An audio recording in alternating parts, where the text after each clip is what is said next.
আমার এক বন্ধু ছিল, নাম ছিল সঞ্জয়। সে একটি মেয়েকে ভালোবাসতো। অনেক দিন ধরে তাদের প্রেম, ভালোবাসতো। সঞ্জয় কী করতো, মেয়েটিকে প্রতিদিন চিঠি লিখত।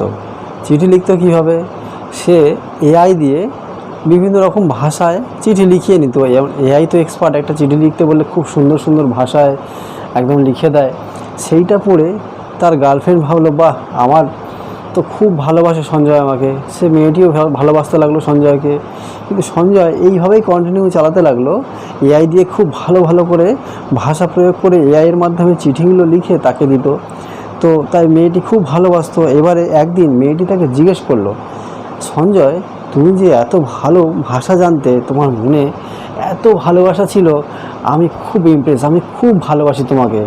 তখন সঞ্জয় বলল, হ্যাঁ সেটা তো ঠিক আছে, কিন্তু এই ভালোবাসা আমি ভালোবাসি, কিন্তু এই লেখাগুলো যে সুন্দর লিখেছে কে জানো? মেয়েটি বলল, কে লিখেছে? সঞ্জয় তখন বলল, সব আমি এআই চ্যাট জিপিটি থেকে লিখিয়েছি। মেয়েটি বলল, হ্যাঁ, আমি তো এই লেখাগুলো দেখেই এতদিন তোমাকে ভালোবেসেছি, তুমি এই লেখাগুলো চ্যাট জিপিটি থেকে লিখিয়েছো? আমি আজ থেকে ওই চ্যাট জিপিটিকেই ভালোবাসবো, তোমাকে নয়। কানে গেছে তোমার কথা? এইটা শুনে তো সঞ্জয়ের মাথায় হাত। এ কী হলো? আমার প্রেম ছিনিয়ে নিয়ে চলে গেল ওই রোবট, এবার কিনা রোবটকেই ভালোবাসবে?